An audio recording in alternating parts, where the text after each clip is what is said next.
આપ સૌનું study panel પર હાર્દિક સ્વાગત છે। આજના વિડીયોમાં આપણે ધોરણ 6નું જે નવું પાઠ્યપુસ્તક ગણિતનું આવ્યું છે તેનું નામ છે ગણિત પ્રકાશ।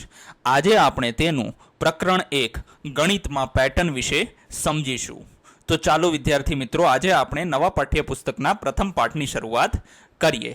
1.1 ગણિત શું છે?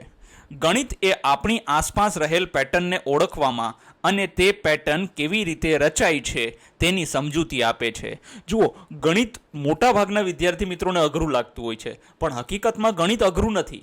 જો તમે એ કઈ પેટર્નથી ગણિત બનેલું છે, એ કઈ પેટર્નથી કોઈ પણ પ્રશ્ન બનેલો છે એ સમજવામાં જો આપણે સફળ રહીએ ને તો આપણને ગણિત પણ સમજાઈ જાય। આપણી આસપાસ બધી જગ્યાએ પેટર્ન જોવા મળે છે। આપણા ઘર, શાળા, પ્રકૃતિ તેમજ સૂર્ય, ચંદ્ર અને તારાઓની ગતિમાં પેટર્ન રહેલી છે। જુઓ, જેટલી પણ વસ્તુઓ તમારી આસપાસ તમને દેખાય છે તે બધાની અંદર કંઈક ને કંઈક પેટર્ન સ્વરૂપે રહેલું છે। તમે જોશો તો બધાના ઘર છે એક જ લાઈનમાં હશે। તમે જોશો તો બધાના ઘરમાં ફળિયા માટે અલગ જગ્યા હશે, રસોડા માટે અલગ જગ્યા હશે, એટલે કોઈ પણ એક પ્રકારની બધાએ પેટર્ન ફોલો કરેલી છે। ઘર અને શાળા તો ઠીક છે, પ્રકૃતિના પાંદડાઓ તમે જોઈ લ્યો, ફૂલો જોઈ લ્યો, આ બધાની અંદર પણ એક અલગ અલગ જાતની પેટર્ન જોવા મળતી હોય છે। તેમ છતાં હજી થોડા આગળ જઈએ તો આપણને સમજાશે કે સૂર્ય, ચંદ્ર અને તારાઓ જે ગતિમાં આપણી આસપાસ આપણે રાત્રે તેને ભ્રમણ કરતા જોઈએ છીએ તેમાં પણ એક અલગ પ્રકારની પેટર્ન જોવા મળે છે। આપણે જે કાંઈ જોઈએ છીએ કે પ્રવૃત્તિ કરીએ છીએ તે બધામાં પેટર્ન રહેલી છે। જેમ કે ખરીદી કરવી કે રસોઈ બનાવવી, દડો ફેંકવો કે રમત રમવી, એ બધામાં પેટર્ન રહેલી છે। જુઓ, હવે તમને એમ થશે કે ખરીદી કરવામાં શું પેટર્ન રહેલી છે? તો જો, ઘણા લોકોને છે ને અમુક જગ્યાએથી જ ખરીદી કરવી ગમતી હોય છે, અમુક દુકાનેથી જ ખરીદી કરવી ગમતી હોય છે। કારણ શું હોઈ શકે? ત્યાં સસ્તું મળે છે, તેમને અનુકૂળ આવતું હોય છે, ત્યાં તેમના કોઈ સગા હોય છે એના માટે। હવે રસોઈ, જો બધાના ઘરમાં રસોઈ બનાવવાની અલગ અલગ પેટર્ન હોય છે। કોઈ ઘર એવું હોય જેમાં મસાલો વધારે નાખે અને એ લોકો તીખું ખાતા હોય છે, કોઈ ઘર એવું હોય કે જેમાં બધા મોરું જમવાનું જમતા હોય છે। પછી દડો ફેંકવો, રમત રમવી, જો હવે તમે જોશો ને તો સચિન તેંડુલકર આપણે લઈ લઈએ, વિરાટ કોહલી લઈ લઈએ, તો એ બધાની રમત રમવાની એક પેટર્ન છે। એ એક જ રીતે બેટિંગ કરે છે અને એ પેટર્નને એ ફોલો કરે છે। હવામાનની પેટર્નને સમજવામાં અને ટેકનોલોજીનો ઉપયોગ કરવામાં પણ પેટર્ન મહત્વની છે। જુઓ, હવામાન એટલે શું કે વરસાદ ક્યારે આવશે, તડકો કેટલોક પડશે, ઠંડી કેવી પડશે, તો આમાં પણ એક પેટર્ન રહેલી હોય છે। એ પેટર્નને જો સમજાઈ જાય તો આપણે છે ને ટેકનોલોજીનો ઉપયોગ કરીને હવામાનની આગાહી કરી શકીએ છીએ। પેટર્ન ઓળખવી, સમજવી અને રચવી એ એક આનંદદાયી અને સર્જનાત્મક પ્રવૃત્તિ બની શકે છે। આ જ કારણથી ગણિતશાસ્ત્રીઓ ગણિતને કલા અને વિજ્ઞાન એમ બંનેના રૂપમાં વિચારે છે। જુઓ, પેટર્ન તમને ખબર હોય તો પેટર્ન તો તમે ચિત્રમાં જ બનાવો છો, પણ હકીકતમાં ગણિત પણ એક પેટર્નના આધારે જ બનેલું છે। તેવી જ રીતે આપણે કહીએ કે ગણિતશાસ્ત્રીઓ ગણિતને શું ગણે છે? તો કે કલા અને વિજ્ઞાન એમ બંને રૂપમાં ગણિતને વિચારે છે। આ પ્રકરણમાં તમને ગાણિતિક પેટર્નમાં રહેલ સર્જનાત્મકતા અને કલાત્મકતા જોવાની તક મળશે। જો વિદ્યાર્થી મિત્રો, અત્યાર સુધી તમે ક્યારેય કોઈ પેટર્ન નથી જોઈને આજે આપણે એવી પેટર્નો આની અંદર જોવાના છીએ આ પ્રકરણની અંદર। ગણિતનો ઉદ્દેશ્ય માત્ર કઈ પેટર્ન અસ્તિત્વમાં છે તે શોધવાનો નથી, પરંતુ તે શા માટે અસ્તિત્વમાં છે તેની સમજૂતી આપવાનો પણ છે। જુઓ, અહીંયા ખાલી તમે એમ નથી જાણતા કે કોઈ પણ વસ્તુ શું કામ થાય છે, પણ એ વસ્તુ થવા પાછળનું કારણ શું છે, એ થયું તો કેમ થયું ને આ બાજુ ના થયું તો કેમ ના થયું, એ બધી વસ્તુ વિચારવાનું હોય છે। જે પેટર્ન કોઈ એક ક્ષેત્રમાં જોવા મળી હોય તે જ પેટર્નનો ઉપયોગ અન્ય ક્ષેત્રમાં સારી રીતે થતો જોવા મળે છે, જે પછી માનવ જાતિને પ્રગતિ કરવામાં મદદ કરે છે। જુઓ, માનો કે તમે બહુ ખેતી સારી કરતા હોય તો એ જ પેટર્નનો ઉપયોગ કરીને બીજા ગામના લોકો પણ જો સારી ખેતી કરી શકતા હોય તો આપણે તેનો ઉપયોગ માનવ જાતિની પ્રગતિ માટે કર્યો કહેવાય। ઉદાહરણ તરીકે તારાઓ, ગ્રહો અને તેમના ઉપગ્રહોની ગતિની પેટર્ન સમજવાથી માનવ જાતિને ગુરુત્વાકર્ષણનો સિદ્ધાંત વિકસાવવામાં મદદ મળી, જેનાથી આપણે આપણા પોતાના ઉપગ્રહો પ્રક્ષેપિત કરી શકીએ છીએ તથા ચંદ્ર અને મંગળ પર રોકેટ મોકલી શકીએ છીએ। તે જ રીતે જનીનની પેટર્ન સમજવાથી રોગોનું નિદાન અને ઉપચાર કરવામાં મદદ મળી છે. આવા અન્ય હજારો ઉદાહરણ છે. જુઓ, તમને ખબર હોય તો ઈસરો દ્વારા ભારતમાંથી આપણે અવકાશની અંદર ઘણા બધા કહેવાય ને કે ઉપગ્રહો તરતા મૂકીએ છીએ. તો એ શાના આધારે નક્કી થાય છે? તો કે એ તારા અને ચંદ્રોની સ્થિતિ, ગ્રહોની સ્થિતિ. હકીકતમાં જોવા જઈએ ચંદ્ર અને ગ્રહોની સ્થિતિના આધારે આપણે જે છે તે આપણા ઉપગ્રહોને પ્રક્ષેપિત કરતા હોઈએ છીએ. બીજી વસ્તુ ગુરુત્વાકર્ષણનો સિદ્ધાંત. તો કે ગુરુત્વાકર્ષણનો સિદ્ધાંત છે તે મહર્ષિ કણાદ જે આપેલો છે અને પાછળથી તેને સુધારીને ન્યૂટને આપેલો છે. તો એ પણ આપણને તારા અને ગ્રહોની મદદથી એ ગુરુત્વાકર્ષણના સિદ્ધાંત વિકસાવવામાં મદદ મળી છે. આવા આપણને આપણી આસપાસ હજારો ઉદાહરણ મળી રહે છે. અને શોધો. શું તમે એવા અન્ય ઉદાહરણો વિશે વિચારી શકો કે જ્યાં ગણિત આપણને આપણા રોજિંદા જીવનમાં મદદ કરે? અરે ડગલે ને પગલે આપણને ગણિત મદદ કરતું હોય છે. કઈ રીતે? તો કે એના કેટલાક ઉદાહરણો આપણે લઈએ. સૌપ્રથમ બજેટ અને વ્યક્તિગત નાણાં.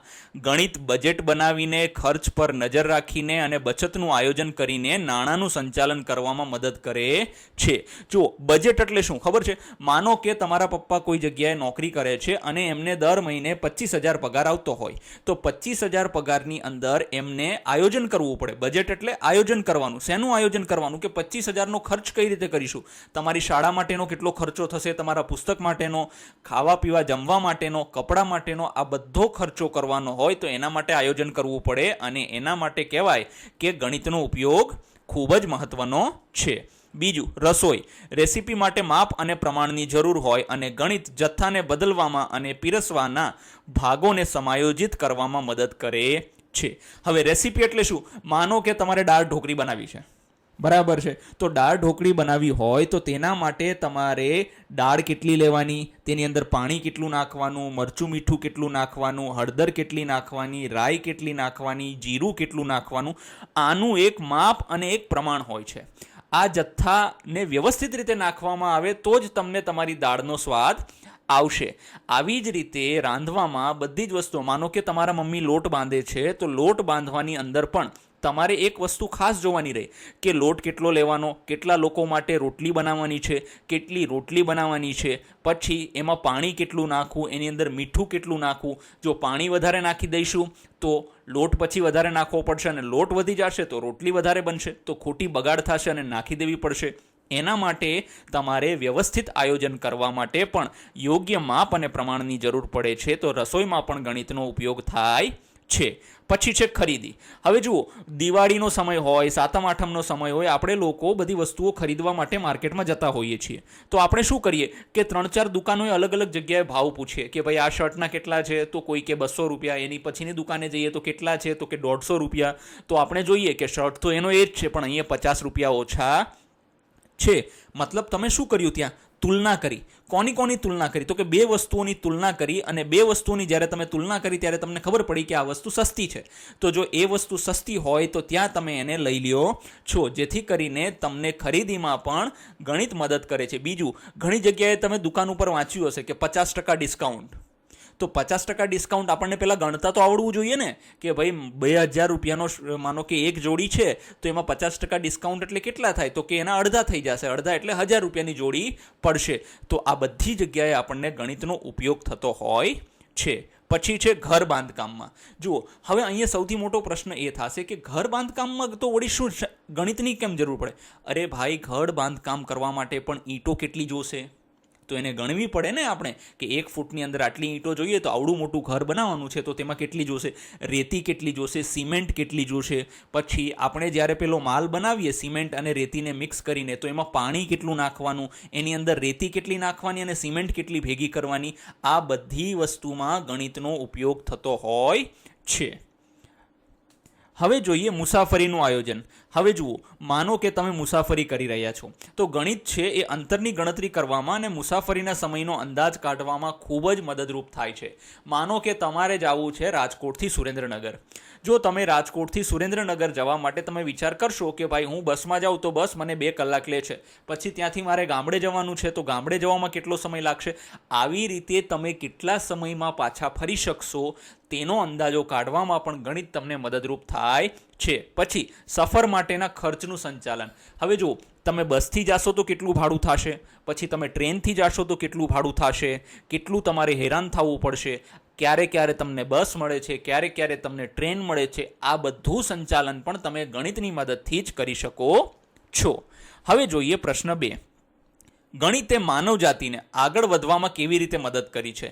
તમે આ સંબંધિત ઉદાહરણો વિચારી શકો છો, જેવા કે વૈજ્ઞાનિક પ્રયોગો કરવા, આપણી અર્થવ્યવસ્થા અને લોકશાહી ચલાવવી, પુલ, મકાનો અથવા અન્ય જટિલ માળખાના બાંધકામ કરવા, TV, mobile phone, computer, cycle, train, car, વિમાન, કેલેન્ડર, ઘડિયાળ વગેરે બનાવવા. હવે જો અહીંયા જો ગણિતે છે ને માનવજાતિને આગળ વધારવામાં ડગલે ને પગલે મદદ કરી છે. કઈ રીતે? તમે અહીંયા ઉદાહરણ જોઈ શકો છો, કેટલા બધા ઉદાહરણ લીધા. તમારો મોબાઈલ પણ છે ને, એ મોબાઈલ પણ છે ને એ હકીકતમાં ગણિતની જ દેન છે. તો તમને એમ થશે કે નહીં સર આ તો ટેકનોલોજી છે. અરે ટેકનોલોજી, એની અંદર તમે કોઈ મેસેજ ટાઈપ કરો છો, કોઈ વોટ્સએપ કોઈને કરો છો, તો ગણિત એ તમારી ભાષા નથી સમજતું. એક મોબાઈલ છે એ તમારી ભાષા નથી સમજતું. એ શું કરે છે કે એને છે આંકડાકીય સ્વરૂપમાં 1 અને 0ના નંબરમાં લખે છે, જેને બાઇનરી કહેવાય, બાઇનરી સંખ્યા કહેવાય. એ બાઇનરી સંખ્યાને સમજે છે અને 0 ને 1ના કોડમાં, મતલબ સંખ્યા આવી તો ગણિત આવી ગયું. આ બધી જગ્યાએ ગણિતનો ઉપયોગ થાય છે. મકાન સંરચનાઓ. હવે જો ઇજનેર હોય, ઇજનેર મતલબ ઇન્જિનિયર કોઈ હોય, એને ઇમારત, પુલો અને અન્ય માળખાઓને સુરક્ષિત અને સ્થિર છે તેની ખાતરી કરવા માટે શું કરવું પડે? તો કે એને પહેલાં વ્યવસ્થિત જોવું પડે કે ભાઈ આના જેટલા ટેકા છે બરાબર છે કે નહીં, બરાબર તેમાં ખૂણા બનેલા છે કે નહીં. હવે ખૂણો બનેલો યોગ્ય હોય તો તે ગણિત આવી ગયું ત્યાં, બરાબર છે.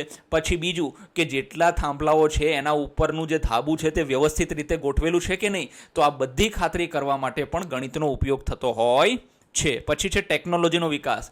હવે નવા મોબાઈલ, નવા કમ્પ્યુટર, ટીવી, આ બધી ટેકનોલોજીની વ્યવસ્થા સુધારવામાં પણ ગણિતનો ખૂબ જ અગત્યનો ભાગ છે. વૈજ્ઞાનિક સંશોધન. ગણિત વૈજ્ઞાનિકોને પ્રયોગ કરવા, ડેટાનું વિશ્લેષણ કરવા અને આગાહી કરવામાં મદદરૂપ થાય છે. હવે જો, હવે ડેટાનું વિશ્લેષણ એટલે શું? માનો કે તમે ડેટાનું વિશ્લેષણ એટલે શું કે કોઈ પણ વસ્તુ પ્રકૃતિની અંદર થઈ હોય તો તમારે અંદાજો મારવાનો હોય કે આવું વાતાવરણ સર્જાણું એટલે આટલો વરસાદ થયો હતો.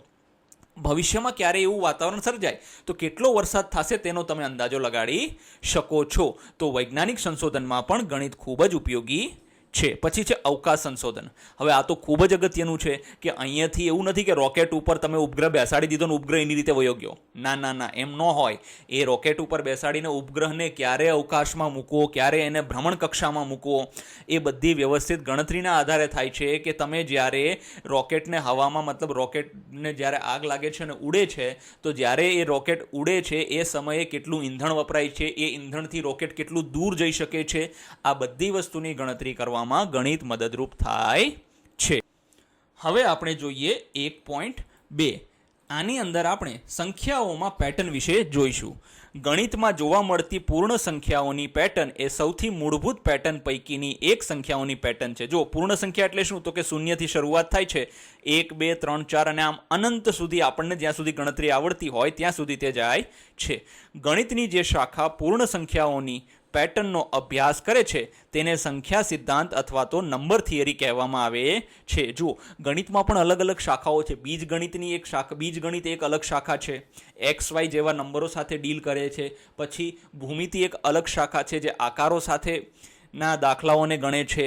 આવી જ રીતે પૂર્ણ સંખ્યાઓની પેટર્નનો જે અભ્યાસ કરે છે તેને આપણે સંખ્યા સિદ્ધાંત કહીએ છીએ. સંખ્યા શ્રેણીઓ, નંબર સિક્વન્સીસ એ ગણિતશાસ્ત્રીઓ દ્વારા અભ્યાસ કરવામાં આવતી પેટર્નના સૌથી મૂળભૂત અને રસપ્રદ પ્રકારો પૈકીની એક છે. હવે સંખ્યા શ્રેણી છે ને એ સૌથી નીચે, મતલબ પાયામાં આવે છે, એટલે મૂળભૂત છે અને ખૂબ જ રસપ્રદ છે. તમે જોશો, હવે આપણે સમજીશું આને. કોષ્ટક 1 એ કેટલીક ચાવીરૂપ સંખ્યા શ્રેણીઓ દર્શાવે છે જેનો અભ્યાસ ગણિતમાં થાય છે. ચાલો જોઈ લઈએ. જો આ કોષ્ટક 1 છે.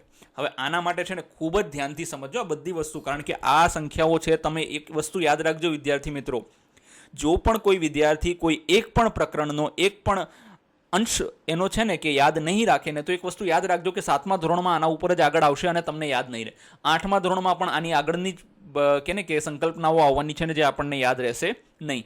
તેથી કરીને દરેક વિદ્યાર્થી ખૂબ જ સરળતાથી આને સમજવાનો પ્રયત્ન કરે. જુઓ, પહેલી સંખ્યા શું છે કે બધા જ 1 છે, એટલે 1 1 1. તો આગળ જઈશું તો 1 1 જ આવશે.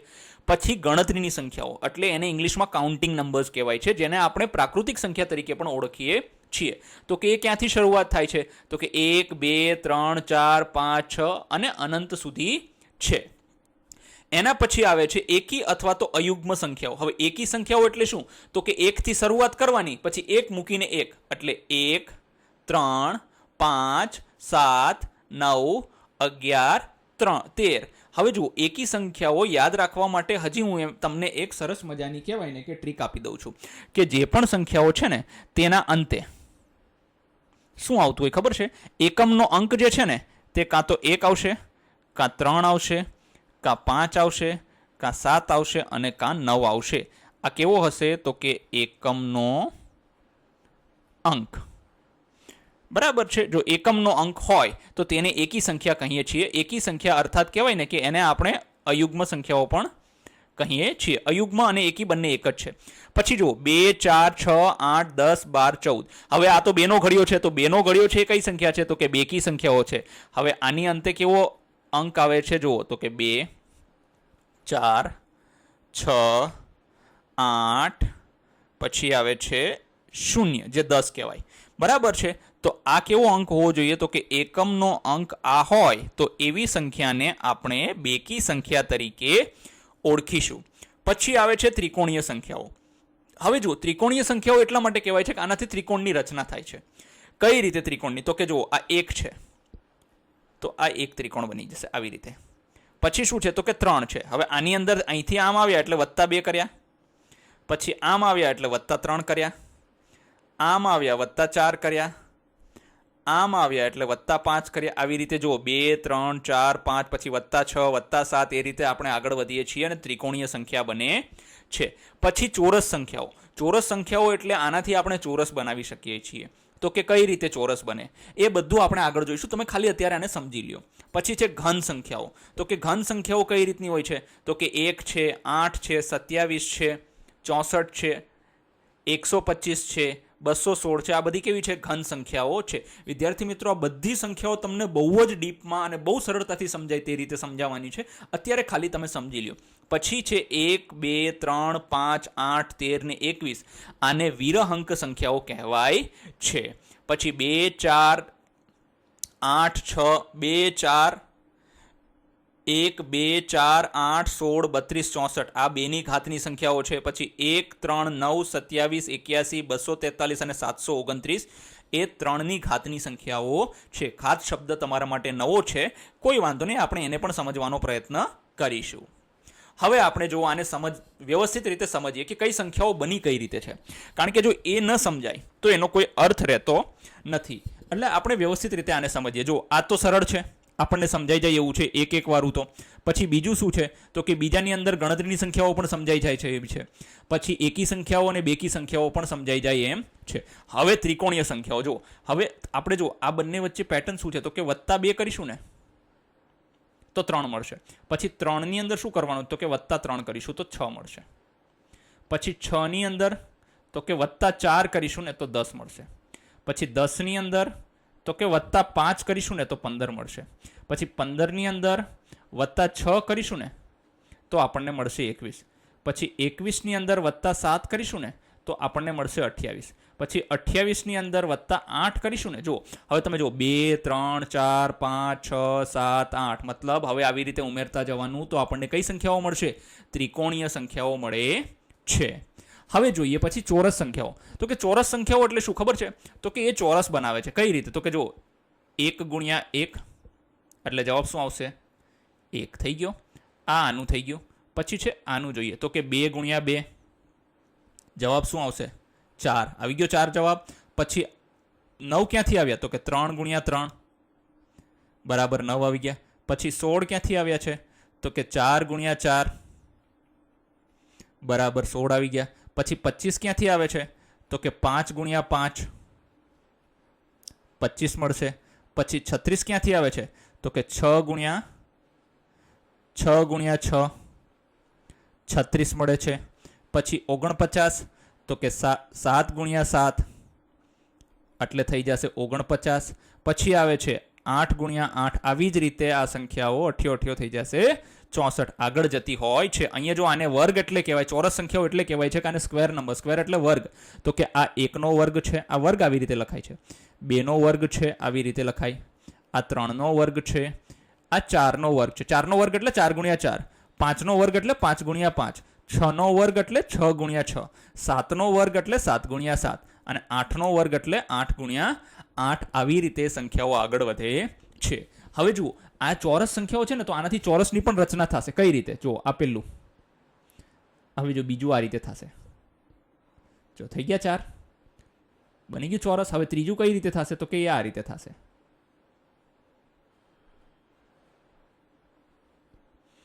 આવી જ રીતે આપણે આગળ જોઈશું. આ બધી જ પેટર્નો આપણે આગળ કરીશું. હવે શું લખેલું છે? તો કે ઘન સંખ્યાઓ. ઘન સંખ્યાઓ એટલે શું છે? તો કે જુઓ 1 ગુણ્યા 1 ગુણ્યા 1 એટલે 1નો ઘન થાય 1ની 3 ઘાત અને જવાબ આવે છે 1 ગુણ્યા 1 ગુણ્યા 1 જવાબ શું આવશે? 1 આવશે. હવે જોઈએ 8નું, તો એ છે 2 ગુણ્યા 2 ગુણ્યા 2. જો અહીંયા 2 વખત ગુણાકાર કર્યો તો હવે 3 વખત કરીએ છીએ, તો 2ની 3 ઘાત થઈ ગઈ અને જવાબ આવશે 8.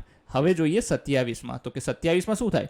તો કે 3 ગુણ્યા 3 ગુણ્યા 3 એટલે 3 તરી 9, 9 તરી 27 એટલે 3ની 3 ઘાત શું થઈ જશે? તો કે 27 થઈ જશે. પછી શું છે? તો કે 64 છે.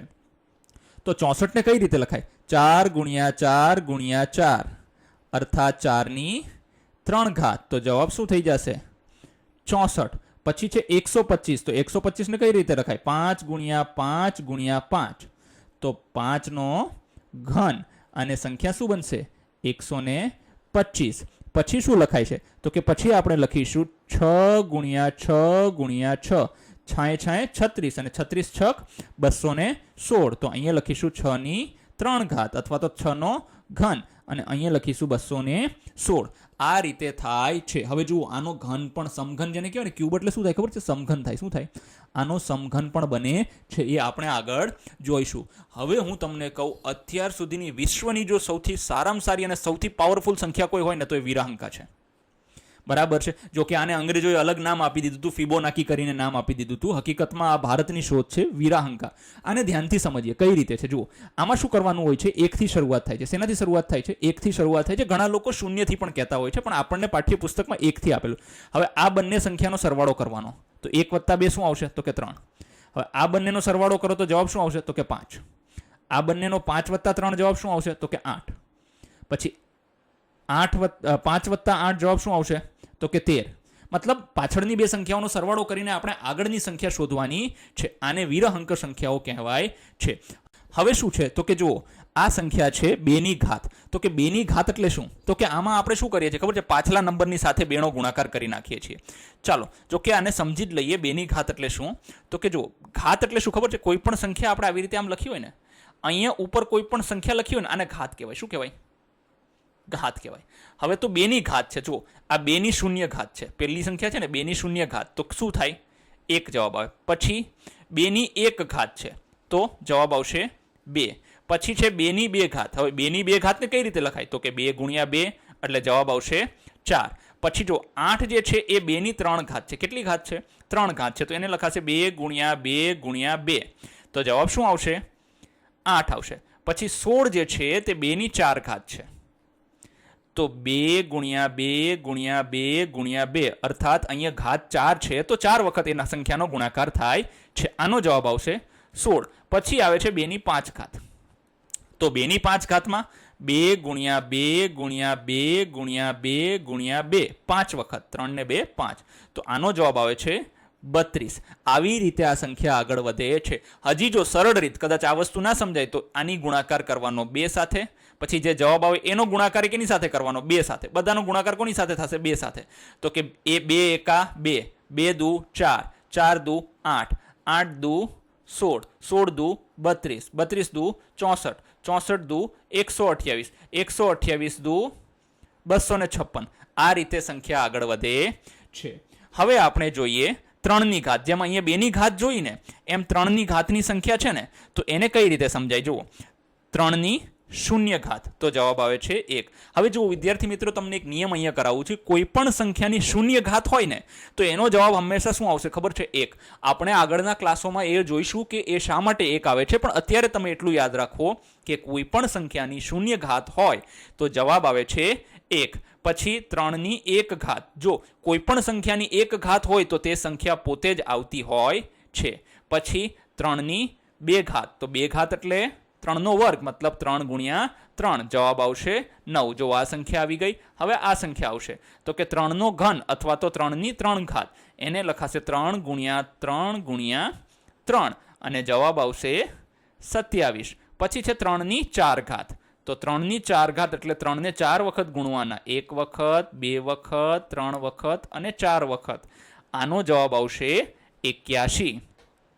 પછી છે 243, તો 3ની 5 ઘાત અર્થાત 3 ગુણ્યા 3 ગુણ્યા 3 ગુણ્યા 3 ગુણ્યા 3 એમ 5 વખત, તો જવાબ શું આવશે?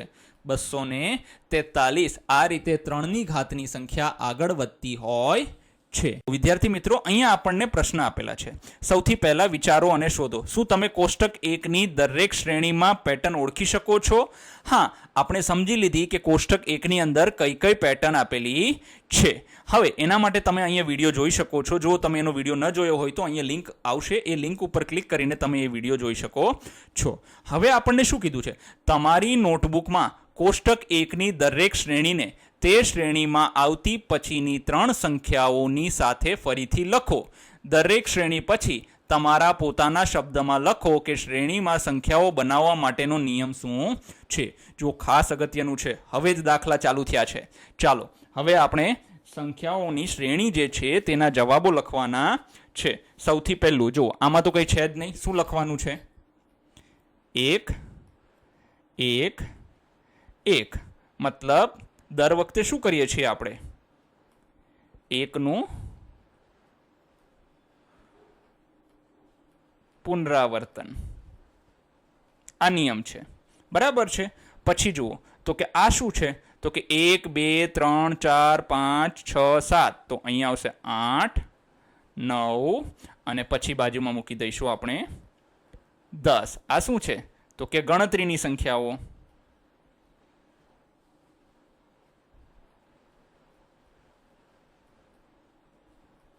પછી જોઈએ તો કે 1 3 5 7 9 11 13, તો હવે એકી સંખ્યાઓ છે આ 15 17 અને 19. આને એકી અથવા તો અયુગ્મ સંખ્યાઓ કહેવાય છે. હવે આગળ જોઈએ આપણે. હવે જુઓ આ બેકી સંખ્યા છે, 2નો ઘડિયો છે. 2 એકા 2, 2 દુ 4, 2 તરી 6, 2 ચોક 8, 2 પંચા 10, 2 છક 12, 2 સત્તા 14. પછી શું આવશે? 2 અઠ્ઠા 16, 2 નવ્વા 18, 2 દાન 20. તો આ કેવી સંખ્યા છે? યુગ્મ અથવા તો બેકી સંખ્યાઓ છે. ચાલો હવે આપણે આગળ જોઈએ તો કે આ કઈ સંખ્યાઓ છે? તો કે આ ત્રિકોણીય સંખ્યાઓ છે. કેમ? જો આની અહીંથી અહીંયા જવામાં +2 કર્યા આપણે. પછી 2 થી 6 ક્યારે આવે? તો કે એમાં +3 કરીશું. તો પછી 6 થી 10 ક્યારે આવે? તો કે એની અંદર +4 કરીએ તો. પછી તો કે 10ની અંદર +5 કરીએ તો 15 આવે. પછી 15ની અંદર +6 કરીએ ને તો 21 આવે. પછી 21ની અંદર +7 કરીએ ને તો 28 આવે. હવે અહીંથી અહીંયા જવામાં +8 કરવાના થશે અને +8 કરો એટલે જવાબ શું આવશે? 36. પછી તો કે 8 પછી +9 કરીશું એટલે જવાબ શું આવશે? તો કે 45. પછી 45માં હવે શું કરીશું? તો કે +10 કરીશું તો જવાબ શું આવશે? 55. આ રીતે જે છે તે આપણે આને ત્રિકોણીય સંખ્યા કહીએ છીએ. બરાબર છે. તો કે આપણે બધામાં શું કર્યું? તો કે પ્રાકૃતિક સંખ્યાઓ જે છે તેનો સરવાળો કરતા ગયા, તેને ઉમેરતા ગયા. હવે જુઓ એના પછીની જે સંખ્યા આપણને આપી છે એ સંખ્યા શું આપી છે? તો કે જો 1 4 9 16 25 36 તો કે જો આ છે ને વર્ગ સંખ્યા છે. કઈ સંખ્યા છે? ચોરસ સંખ્યાઓ જેને આપણે કહેવાય ને તો વર્ગ સંખ્યા છે. તો હવે જે આ વર્ગ સંખ્યા છે એને કઈ રીતે અમલમાં આવી છે એને જો વ્યવસ્થિત રીતે આપણે સમજીશું ને તો આપણને મજા આવશે. આને ચોરસ સંખ્યાઓ તરીકે પણ ઓળખવામાં આવે છે. કઈ રીતે? તો કે આ 1નો વર્ગ છે, 1 ગુણ્યા 1, અહીંયા 1 આવશે. પછી આ બીજી સંખ્યા છે 2 ગુણ્યા 2, ત્રીજી સંખ્યા છે 3 ગુણ્યા 3, ચોથી સંખ્યા છે 4 ગુણ્યા 4, પાંચમી સંખ્યા છે 5 ગુણ્યા 5, છઠ્ઠી સંખ્યા છે 6 ગુણ્યા 6, સાતમી સંખ્યા છે 7 ગુણ્યા 7, તો આઠમી સંખ્યા થશે 8 ગુણ્યા 8 એટલે થઈ જશે 64. નવમી સંખ્યા થશે 9 ગુણ્યા 9 એટલે જવાબ આવશે 81. પછી 10મી સંખ્યા થશે 10 ગુણ્યા 10 એટલે જવાબ આવશે 100. તો આને ચોરસ સંખ્યા અથવા તો વર્ગ સંખ્યા કહેવાય છે. ઠીક છે. હવે આવે છે ઘન સંખ્યાઓ. તો કે ઘન સંખ્યાઓની અંદર શું છે? તો કે જુઓ આ 1 છે, 1 ગુણ્યા 1 ગુણ્યા 1 તો 1 આવી ગયો. પછી 8 છે તો 2 ગુણ્યા 2 ગુણ્યા 2 મતલબ 2 દુ 4, 4 દુ 8. પછી અહીંયા આવે છે 3 ગુણ્યા 3 ગુણ્યા 3 એટલે 27 થશે. 3 તરી 9, 9 તરી 27. પછી 64 છે તો 4 ગુણ્યા 4 ગુણ્યા 4. પછી 125 છે તો જવાબ આવશે 5 ગુણ્યા 5 ગુણ્યા 5 એટલે 5 પચું 25, 25 પંચા 125. પછી આવે છે 216 તો એમાં 6 ગુણ્યા 6 ગુણ્યા 6 તો 6 36 અને 36 છક 216. આ રીતે આપણે લખીએ છીએ. અને હવે આપણે લખીશું 7 ગુણ્યા 7 ગુણ્યા 7 તો 7 7 49 ને 49 સત્તા થઈ જશે 343. એના પછી આવે છે 8 ગુણ્યા 8 ગુણ્યા 8 તો 8 64 અને 64 અઠ્ઠા થશે 512. પછી આવે છે 9 ગુણ્યા 9 ગુણ્યા 9 એટલે એનો જવાબ થશે 729. આ રીતે કહેવાય કે આ ઘન સંખ્યાઓ છે. બરાબર છે. આપણે ઘન કર્યો. બરાબર છે. અહીંયા 7નો ઘન છે, આ 9નો ઘન છે, આ 8નો ઘન છે, આ 6નો ઘન છે, આ 5નો ઘન છે. આ વર્ગ સંખ્યાઓ હતી ને આ ઘન સંખ્યાઓ છે. હવે જોઈએ આપણે 1 2 3 આ જે છે તે વિરાહંકા સંખ્યા છે. કઈ છે વિરાહંકા સંખ્યાનો આપણે સરસ મજાનો વિડીયો પણ જોયો. તમે ના જોયો હોય તો આગળનો વિડીયો જરૂરથી જોઈ લેજો. આની અંદર શું કરીએ છીએ તો કે આપણે આ બંને સંખ્યાઓનો સરવાળો કરીએ ને આ મળે. પછી આ બંનેનો સરવાળો કરીએ તો આ મળે.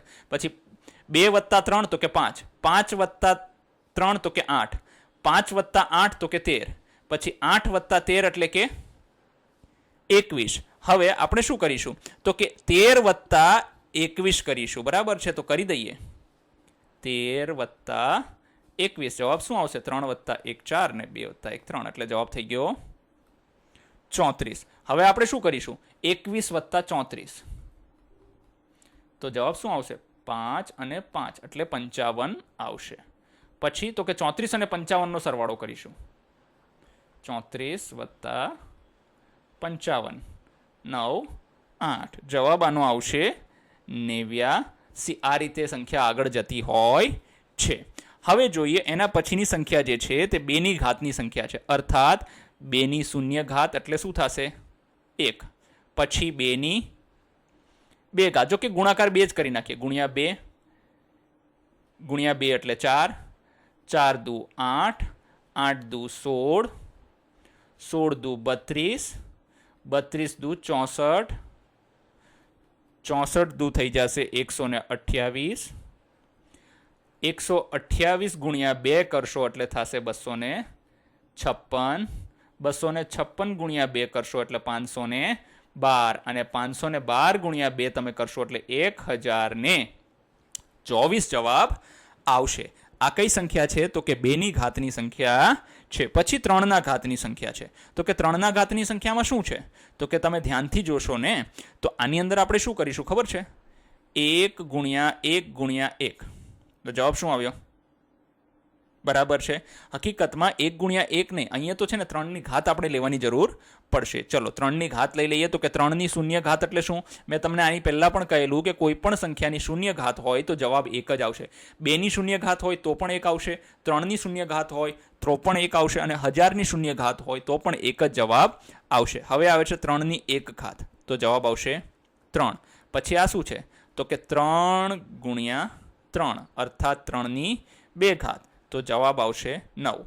હવે અહીંયા જુઓ, તો કે 3 ગુણ્યા 3 ગુણ્યા 3, તો જવાબ 3ની 3 ઘાત અને આવશે 3 ગુણ્યા 3 ગુણ્યા 3 એટલે જવાબ થશે 27. પછી 3ની 4 ઘાત, તો જવાબ થશે 81. પછી 3ની 5 ઘાત, તો જવાબ થશે 243. પછી 3ની 6 ઘાત, તો જવાબ થશે 729. પછી 3ની 7 ઘાત, જો 3ની 7 ઘાત કરીશું ને એટલે આપણો જવાબ આવશે 2187. તમે ગુણાકાર કરી જોજો. બરાબર છે કે 729 ગુણ્યા 3 કરો ને એટલે જવાબ આવી જશે. આના ગુણ્યા 3 તમારે કરવાના. બરાબર છે, એટલે શું જવાબ આવશે? તો કે 1287. હવે આના ગુણ્યા તમે 1287 જવાબ આવ્યો ને, આના ગુણ્યા તમે 3 કરશો ને એટલે જવાબ આવશે 6561. આના ગુણ્યા 3 તમે કરશો ને એટલે જવાબ આવશે 19683. આમ તો જો 1ના ગુણ્યા 3 કરો, પછી 3ના ગુણ્યા 3 કરો, 9ના ગુણ્યા 3 કરો, 27ના ગુણ્યા 3 કરો, 81ના ગુણ્યા 3 કરો, 243ના ગુણ્યા 3 કરો, 729ના ગુણ્યા 3 કરો. ગુણ્યા 3માં પણ આગળ વધે છે. તો આ રીતે આપણે આને સોલ્વ કરીશું. હવે આપણે જોઈએ 1.3 સંખ્યા શ્રેણીઓની ચિત્રાત્મક રજૂઆત. અર્થાત અત્યાર સુધી આપણે જેટલી પણ સંખ્યા શ્રેણી જોઈને હવે એને ચિત્રમાં કઈ રીતે લખી શકાય છે અથવા તો બનાવી શકાય છે, દોરી શકાય છે, તેના વિશે આપણે જોઈશું. ઘણી સંખ્યા શ્રેણીઓને ચિત્રોનો ઉપયોગ કરીને દ્રશ્યમાન કરી શકાય છે. ચિત્રો અથવા આકૃતિઓ દ્વારા ગાણિતિક વસ્તુઓનું દ્રશ્યાંકન એ ગાણિતિક પેટર્ન અને સંકલ્પનાઓને સમજવા માટે ખૂબ જ ફાયદાકારક માર્ગ હોઈ શકે છે. ચાલો આપણે કોષ્ટક 1ની પ્રથમ 7 શ્રેણીઓને નીચેના ચિત્રોનો ઉપયોગ કરીને જોઈએ. જુઓ, આપણે જે અત્યારે આગળ જે 7 વસ્તુઓ જોઈ છે, બરાબર છે, એ 7 શ્રેણીને ચિત્રોનો ઉપયોગ કરીને આપણે કઈ રીતે એના ચિત્ર બનાવી શકીએ છીએ તે જોઈએ. સૌ પ્રથમ કોષ્ટક 2 કેટલીક સંખ્યા શ્રેણીઓની ચિત્રાત્મક રજૂઆત. જુઓ, આપણે સૌથી પ્રથમ જે સંખ્યા જોઈ હતી એ કઈ હતી? 1 1 1. તો આ જુઓ, 1 છે, એક બિંદુ, બીજું બિંદુ, ત્રીજું, ચોથું, પાંચમું, આ રીતે. પછી ગણતરીની સંખ્યાઓને તો કે એને એક હરોળમાં લખી શકાય. 1 2 3 4 ટપકા, 5 ટપકા, આ રીતે. પછી તો કે હવે આપણને છે એકી સંખ્યાઓ. તો જો એકી સંખ્યાઓ હંમેશા જો એક વધારાની જ હશે. જો 1, પછી 1 2 અને આ 1 વધી ગઈ, પછી જો આ 4 ને 1 વધી ગઈ, પછી આ 6 ને 1 વધી ગઈ 7, પછી આ 8 ને 1 વધી ગઈ 8. મતલબ આમાં તમે પૂર્ણ લંબચોરસ આનો ન બનાવી શકો. પછી બેકી સંખ્યા, તો કે બેકી સંખ્યાના તેના લંબચોરસ બનાવી શકાય. જુઓ, 2 4 6 8 10. આ રીતે બેકી સંખ્યાઓના લંબચોરસ બનાવી શકાય છે. જુઓ, હવે ત્રિકોણીય સંખ્યા, જો ધ્યાનથી જુઓ, આ ત્રિકોણ બનાવે છે. જો અહીંયા એક ત્રિકોણ બની જશે નાનો એવો. પછી જો આ ત્રણેય ટપકાઓને જોડી દઈશું તો ત્રિકોણ બનશે. આ બધા ટપકાઓને આ બિંદુઓને જોડવામાં આવશે તો પણ ત્રિકોણ બનશે. આ બધા બિંદુઓને જોડવામાં આવશે તો એક ત્રિકોણ બનશે. આ રીતે છે ત્રિકોણીય સંખ્યાઓ બને છે. મતલબ એને એમનેમ ત્રિકોણીય સંખ્યા નથી કહેવાની, એનાથી ત્રિકોણ બને છે એટલે એને ત્રિકોણીય સંખ્યા કહેવાની છે. હવે જો ચોરસ સંખ્યા, તો કે ચોરસ સંખ્યાથી ચોરસ બને છે. જુઓ, એક ચોરસ અહીંયા બને છે, પછી આ ચારેય બિંદુઓને જોડી દઈએ તો બનશે, પછી આ 9 ટપકાઓને જોડી દઈશું તો બનશે, આ 16ને જોડી દઈશું તો બનશે, આ 5 આ બાજુ છે, 5 આ બાજુ છે, બધી બાજુ 5 5 છે, એને જોડી દઈશું તો ચોરસ સંખ્યાઓનો જવાબ આપણને મળી જશે. પછી જુઓ, ઘન સંખ્યાઓ છે. જો ઘન સંખ્યાથી સમઘનની રચના થાય છે. જો આ 1 છે, પછી આની અંદર 8 છે, તો કે 8 ઘન કઈ રીતે? તો કે 1 2 3 4, 4 એની પાછળની બાજુ છે એટલે 8 થઈ ગયા. હવે અહીંયા જુઓ, 3 આ બાજુ છે, 3 અહીંયા છે, 3 આમ છે એટલે 27 થઈ ગયા. પછી અહીંયા 64 સમઘન ગોઠવેલા છે. અહીંયા 5 5ના 125 સમઘન ગોઠવેલા છે એટલે ઘન સંખ્યાઓ બને. વિચારો અને શોધો. તમારી નોટબુકમાં કોષ્ટક 2ની સંખ્યા શ્રેણીઓની ચિત્રાત્મક રજૂઆતોની નકલ કરો અને દરેક શ્રેણી માટે તે પછીનું ચિત્ર દોરો. ચાલો હવે જોઈએ આપણે. જુઓ, આ એક વાળી અહીંયા સુધી હતી અને આ આપણે એક દોરી આપી છે. પછી તો કે અહીંયા જુઓ, જે આપણે ગણતરીની સંખ્યાઓ છે તે 5 સુધી આપણને કોષ્ટક 2માં આપી હતી. આપણે એને અહીંયા આગળ દોરી આપી છે, 6 કરી દીધા. પછી તમે જોશો કે એકી સંખ્યાઓ છે, તો એકી સંખ્યાઓ 9 સુધી આપી હતી, આપણે એને 11 સુધી કરી દીધી છે. જુઓ, અહીંયા ઘણા વિદ્યાર્થીઓને શંકા હશે કે અહીંયા જે છે બિંદી જે છે એક નીચેની વધારાની છે, તો અહીંયા ઉપર કેમ છે? તમે નીચે કરી શકો અથવા તો ઉપર કરી શકો, તેનાથી કોઈ ફરક પડતો નથી, પણ તે સંખ્યા એકી જ રહેશે. હવે જુઓ, પછી છે બેકી સંખ્યાઓની શ્રેણીમાં, તો આપણે આ રીતે આગળ વધારી દઈશું અને 12 જવાબ આવશે. પછી જો ત્રિકોણીય સંખ્યા છે, તો ત્રિકોણીય સંખ્યામાં 1, 3, 6, પછી 10નો ત્રિકોણ, 15નો ત્રિકોણ અને પછી 21નો ત્રિકોણ આ રીતે બને છે. પછી આવે છે આપણને કહેવાય કે 2 ગુણાકારની સંખ્યા, મતલબ તમે જોઈએ તો ગુણાકારની તો ન કહી શકાય, પણ આને કહેવાય કે વર્ગની સંખ્યા કહેવાય. તો કે 1નો વર્ગ, 2નો વર્ગ, 3નો વર્ગ, 4નો વર્ગ, 5નો વર્ગ અને 6નો વર્ગ 36 થશે. હવે આગળ જોઈએ તો કે હવે જે છે તે ઘન સંખ્યા છે. આ વર્ગ સંખ્યા હતી, આ ઘન સંખ્યા છે. 1નો વર્ગ તો કે 1 સમઘન થશે. 2નો વર્ગ તો કે 2નો ઘન, અહીંયા 1નો ઘન થશે, અહીંયા 2નો ઘન થશે, તો કે 2નો ઘન એટલે થશે 8 સમઘન. પછી છે 3નો ઘન તો થશે 27 સમઘન. 4નો ઘન તો થશે 64 સમઘન. પછી 5નો ઘન તો થશે 125 સમઘન. 6નો ઘન તો થશે 216 સમઘન. આ રીતે આપણે આગળની સંખ્યાઓને, આગળના ચિત્રોને બનાવી શકીએ છીએ. હવે જોઈએ 1, 3, 6, 10, 15 ને ત્રિકોણીય સંખ્યાઓ શા માટે કહેવામાં આવે છે? જુઓ, 1, 3, 6, 10 અને 15 ને ત્રિકોણીય સંખ્યા શું કામ કહેવાય છે? કેમ કે તેનાથી આપણે ત્રિકોણની રચના કરવામાં આવે છે. જુઓ, ત્રિકોણ બને છે એટલે એને શું કહેવાય છે? ત્રિકોણીય સંખ્યાઓ કહેવાય છે. પછી શું કીધું છે? તો કે 1, 4, 9, 16, 25 એને ચોરસ અથવા તો વર્ગ સંખ્યાઓ કેમ કહેવાય છે? કેમ કે એનાથી ચોરસની રચના થાય છે. જુઓ, કેમ? તો કે આ એક ચોરસ છે, આ પણ ચોરસ છે, આ પણ ચોરસ છે, આ પણ ચોરસ છે અને આ પણ ચોરસ છે. એટલે ચોરસને તમે જોવા જાવ ને તો હિન્દીની અંદર આપણે જે ને કે સંસ્કૃત માટે એના માટે શબ્દ છે વર્ગનો ઉપયોગ થયેલો છે, તો એને વર્ગ કહેવામાં આવે છે અને તેનાથી ચોરસની રચના થાય છે. પછી શું કીધું છે? તો કે 1, 8, 27, 64, 125 ને ઘન સંખ્યા કેમ કહેવાય છે? કેમ કે એનાથી સમઘનની રચના થાય છે, એટલે એને શું કહેવાય છે? તો કે એને ઘન સંખ્યા કહેવામાં આવે છે. જેનાથી જે વસ્તુની રચના થાય છે એ સંખ્યાને આપણે એનું જ નામ આપીએ છીએ. હવે જોઈએ 3. તમે નોંધ્યું હશે કે 36 એ ત્રિકોણીય સંખ્યા અને વર્ગ સંખ્યા બંને છે. સરસ છે. ચલો જોઈએ પહેલા 36 ક્યાં છે? જુઓ, આ 36 જો આ વર્ગ સંખ્યા છે અને આ ત્રિકોણીય સંખ્યા બંને છે. એટલે કે 36 ટપકાને ત્રિકોણ સ્વરૂપે અને ચોરસ બંનેમાં સંપૂર્ણ રીતે ગોઠવી શકાય છે. તમારી નોટબુકમાં દર્શાવતા ચિત્ર બનાવો. જુઓ, આ 36ને વર્ગ સ્વરૂપે અથવા તો ચોરસ સ્વરૂપે અને 36ને ત્રિકોણ સ્વરૂપે આપણે અહીંયા લખેલી છે. આ દર્શાવે છે કે એક જ સંખ્યાને જુદી જુદી રીતે રજૂ કરી શકાય છે અને સંદર્ભના આધારે તે જુદી જુદી ભૂમિકાઓ ભજવી શકે છે.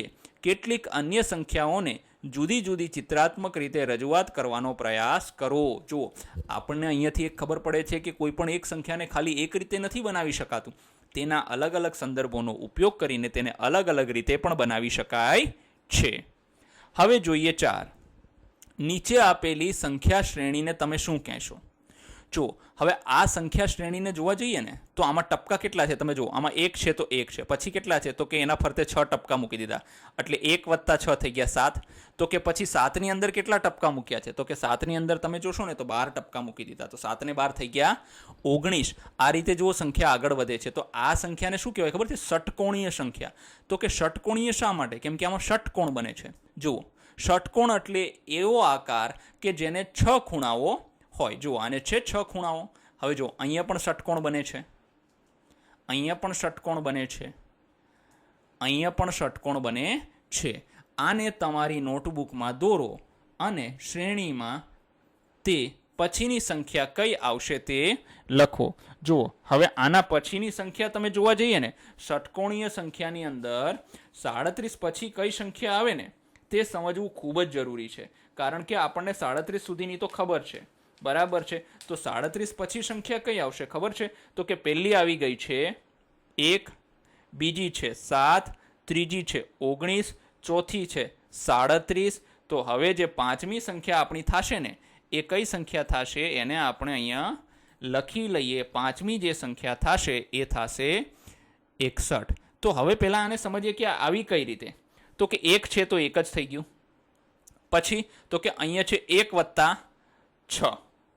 પછી તો કે અહીંયા શું થયું, મતલબ 1 + 6 કરી શકીએ આપણે. પછી શું છે તો કે હવે 7 + 12 મતલબ 6 × 2. અહીંયા છે 6 ગુણ્યા, અહીંયા 6 ગુણ્યા કેટલા કર્યા? 1 કર્યા છે આપણે, જુઓ, બરાબર છે. પછી અહીંયા કેટલા કર્યા? તો કે હવે છે 19 + 18 મતલબ 6 × 3. પછી કેટલા થાય છે? તો કે 37 + 24. તો 24 ને કઈ રીતે લખાય? 6 × 4 મતલબ જો 6 નો ઘડિયો સાથે સાથે જાય છે અને આપણે સંખ્યાઓ આગળ બનાવતા જઈએ છીએ. ચાલો આપણે લેઝર પેન લઈએ, આગળ જઈએ. 5મો, શું તમે 2ની ઘાત પાવર ઓફ 2 અને 3ની ઘાત પાવર ઓફ 3ની શ્રેણીને ચિત્રાત્મક રજૂઆત કરવા માટે ચિત્રાત્મક રીતે વિચારી શકો છો? અહીં 2ની ઘાત વિશે વિચારવાની એક સંભવિત રીત નીચે આપી છે. જુઓ, 2ની ઘાત આ રીતે થાય છે: 1, પછી 2, 2ની 1 ઘાત, પછી 2ની 2 ઘાત, 2ની 3 ઘાત, 2ની 4 ઘાત, એટલે 16 આ રીતે બને છે. હવે આપણને એમ કીધું છે કે શું તમે 2ની ઘાત તો જોઈ લીધી, પણ 3ની ઘાતની શ્રેણીને ચિત્રાત્મક રીતે રજૂઆત કરી શકાય? હા, 3ની ઘાતની સંભવિત રજૂઆત આ રીતે હોઈ શકે છે. જુઓ, આ થઈ ગઈ 3ની 0 ઘાત, આ થઈ ગઈ 3ની 1 ઘાત, આ થઈ જશે 3ની 2 ઘાત, મતલબ 2 ઘાત એટલે 3 × 3. હકીકતમાં જુઓ, આ બંને બિંદુઓ જોડાઈ જાય છે આવી રીતે, આમ ત્રિકોણ બને છે, આમ જોડાતા હોય છે, બરાબર છે. અહીંયા આ રેખાઓ આનાથી જોડાશે, જુઓ આવી રીતે આ ત્રિકોણો એકબીજા ઉપર ગોઠવાઈ જાય છે. આ રીતે આ સંખ્યા આગળ વધતી જાય છે. તો આ શું થઈ ગઈ? 3ની 3 ઘાત, મતલબ 3 × 3 × 3 બરાબર થઈ જશે 27. ચાલો વિદ્યાર્થી મિત્રો, હવે આપણે જોઈએ 1.4 સંખ્યા શ્રેણીઓ વચ્ચેના સંબંધો. સૌપ્રથમ આપણે શું જોયું? તો કે આપણે ગણિતનો ઉપયોગ જોયો. પછી આપણે શું જોયું? તો કે પછી આપણે જોયું કે સંખ્યાઓમાં કઈ રીતે પેટર્ન બને છે. પછી આપણે શું જોયું? તો કે પછી એની ચિત્રાત્મક રજૂઆતો જોઈ. હવે આપણે શું જોઈશું? તો કે હવે આપણે જોઈશું કે એની વચ્ચે શ્રેણીઓ જે છે એનો સંબંધ શું છે. કેટલીક વાર સંખ્યા શ્રેણીઓ એકબીજા સાથે આશ્ચર્યજનક રીતે સંબંધિત હોઈ શકે છે.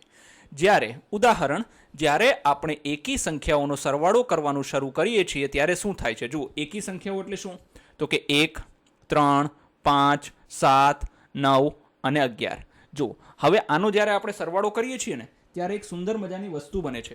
હવે આ વસ્તુ જે છે તે ખરેખર સમજવા જેવી છે. તો કે શું બને છે? ચાલો જરા સમજીએ આને. હવે આપણે આના માટે પેન લઈ લઈશું. જુઓ, આ છે 1 × 1, 2 × 2, 3 એટલે 3 × 3 9 થઈ ગયા, 16 એટલે 4 × 4, 25 એટલે 5 × 5 અને 36 એટલે 6 × 6. હવે જુઓ, ધ્યાનથી સમજજો, કેવું સરસ છે. આ થઈ ગયો 1નો વર્ગ, આ થઈ ગયો 2નો વર્ગ, આ થઈ ગયો 3નો વર્ગ, આ થઈ ગયો 4નો વર્ગ, આ થઈ ગયો 5નો વર્ગ અને આ થઈ ગયો 6નો વર્ગ. હવે આપણે જોઈએ આવું કેમ થાય છે. શું તમને લાગે છે કે આવું હંમેશા થતું રહેશે? જવાબ એ છે કે પેટર્ન હંમેશા થાય છે, પરંતુ શા માટે? અગાઉ જણાવ્યા મુજબ પેટર્ન શા માટે બને તેનું કારણ એ પેટર્ન જેટલું જ મહત્વનું અને રોમાંચક છે. એક ચિત્ર તેને સમજાવી શકે છે. ચિત્રાત્મક રજૂઆત ઘટનાને સમજાવવામાં મદદ કરી શકે છે. યાદ રાખો કે વર્ગ સંખ્યાઓને ચોરસ ગ્રીડમાં ટપકાની ગણતરી કરીને બને છે. જુઓ, આવી રીતે વર્ગ સંખ્યા તમે જોશો ને. હવે જુઓ કેવું સરસ લખેલું છે. ધ્યાનથી આને આપણે સમજવાનો પ્રયત્ન કરીએ. શું છે? તો કે આપણે ચોરસ ગ્રીડમાં ટપકાને એકી સંખ્યાઓમાં 1, 3, 5, 7 જુઓ, આ છે 1, આ છે 3, આ છે 5, આ છે 7, આ છે 9 અને આ છે 11. બરાબર છે? તો આ રીતે હવે આપણે આનો સરવાળો કરીશું ને તો જવાબ શું આવશે? તો કે જવાબ આવશે 36. એટલે મતલબ કુલ જે ટપકા કેટલા થશે? તો કે 36 થશે. તો કે એને 6 ગુણ્યા 6 કરી શકાય? હા. તો કે 1, 2, 3, 4, 5 અને 6 અહીંયા છે. 1, 2, 3, 4, 5 અને 6. આ બંને મોટી સંખ્યાઓનો ગુણાકાર કરીએ તો 6 ગુણ્યા 6 થશે અને ટોટલ થઈ જશે 36. એટલે જુઓ, આનાથી શું બને છે? આનાથી એક ઓલું બને છે, શું કહેવાય કે એક વર્ગ એટલે કે ચોરસ પણ બને છે.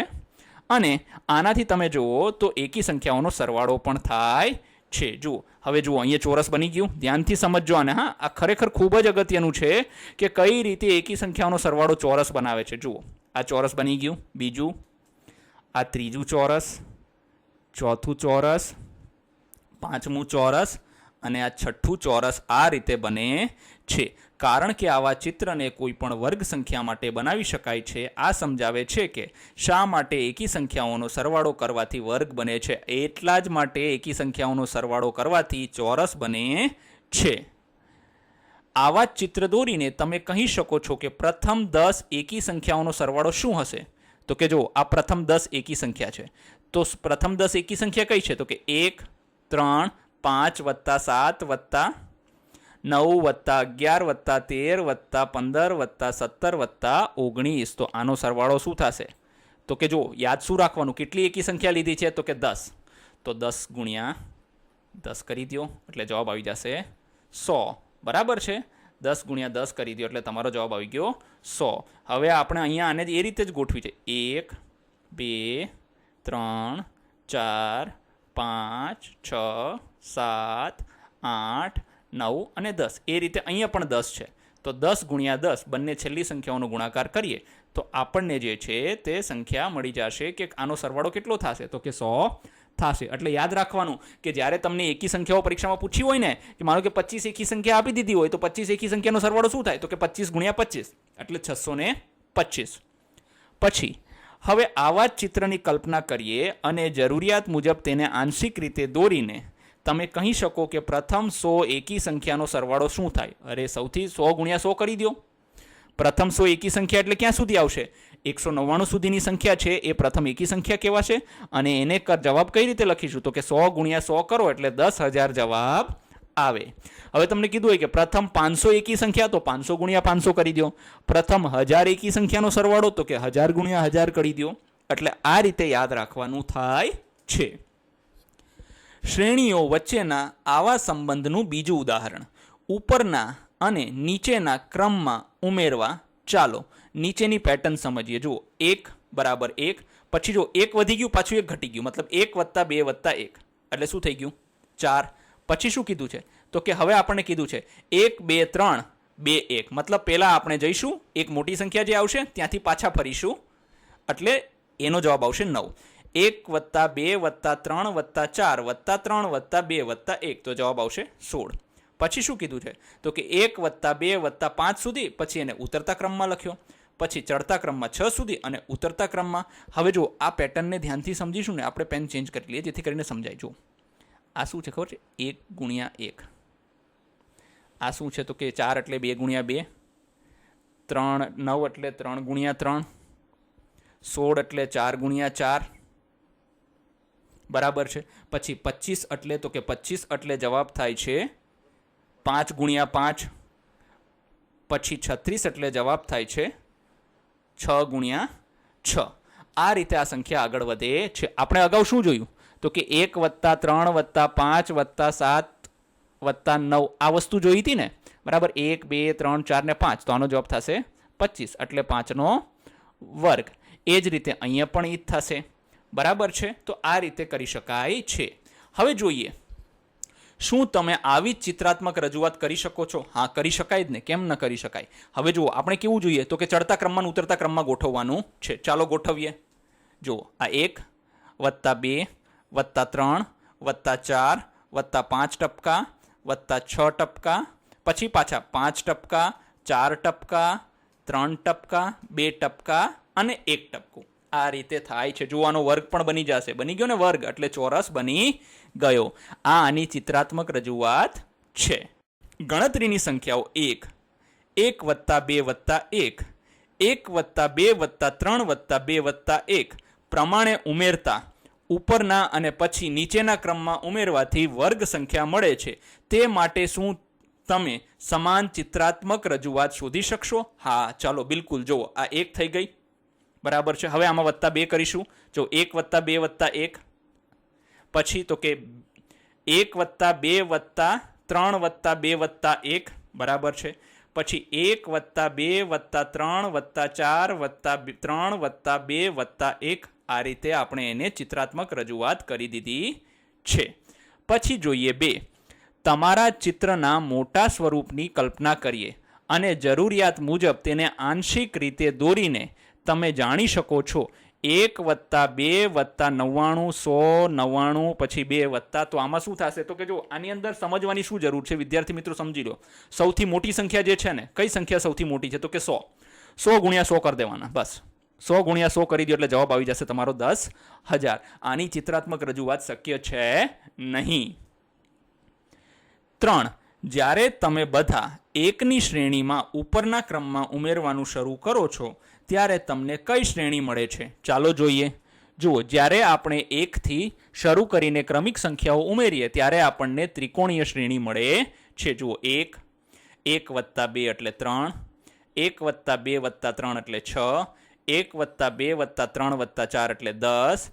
આ રીતે આપણને આ શ્રેણી મળે છે. અને આ શ્રેણીને આપણને કઈ શ્રેણી કહીએ છીએ? તો કે ત્રિકોણીય શ્રેણી કહીએ છીએ.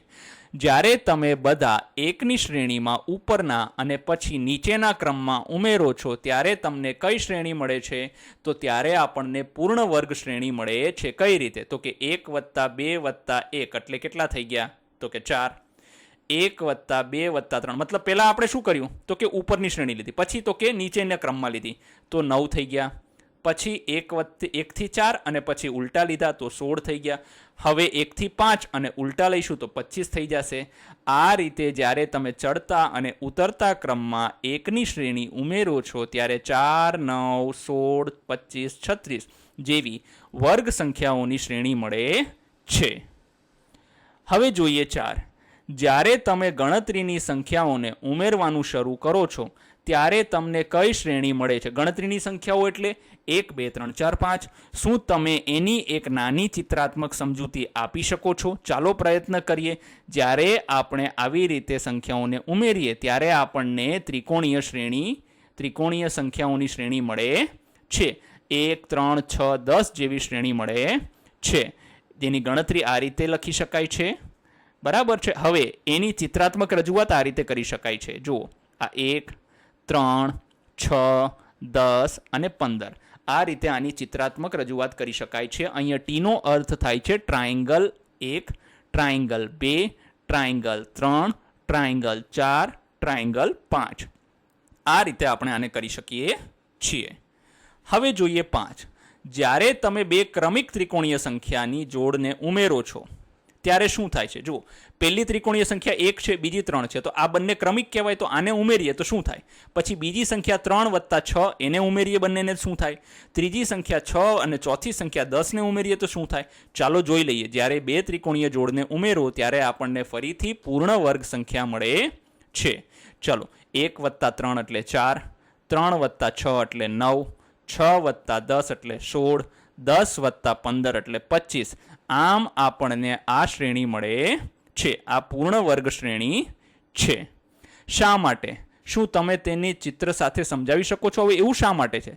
ગાણિતિક રીતે જ્યારે બે ક્રમિક ત્રિકોણીય સંખ્યાનો સરવાળો હંમેશા એક વર્ગ સંખ્યા બને છે, કારણ કે બે ત્રિકોણ ભેગા કરો તો શું બને? ચોરસ બને છે. તમે ધ્યાનથી જોયું હોય ને તો ચોરસને વચ્ચેથી કાપશો ને તો બે ત્રિકોણ બનશે. એટલે ત્રિકોણીય સંખ્યાનો સરવાળો કરવાથી શું મળશે? આપણને એક પૂર્ણ વર્ગ સંખ્યા મળે છે. જુઓ, આ રીતે આને વચ્ચેથી તમે કાપો તો બે ત્રિકોણ મળશે. આને વચ્ચેથી કાપો તો એક ત્રિકોણ આ થઈ જશે ને બીજું ત્રિકોણ આ થઈ જશે. આને વચ્ચેથી કાપો તો આ રીતે ત્રિકોણ બનશે. એમ આવી રીતે આપણે આને ચિત્ર સાથે સમજાવી શકાય છે. 6.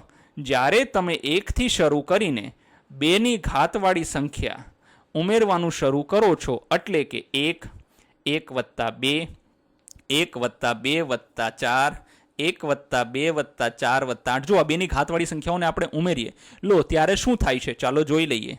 તો ત્યારે શું થાય? જો આ 1 તો 1 જ થઈ ગયો, પછી 1 + 2 થઈ જશે 3, 1 + 2 + 4 થઈ જશે 7, પછી થઈ જશે 8ને ઉમેરીશું તો 15, તો આ 31. ચલો શું થાય? તો આપણને આવી રીતે સંખ્યા મળે છે.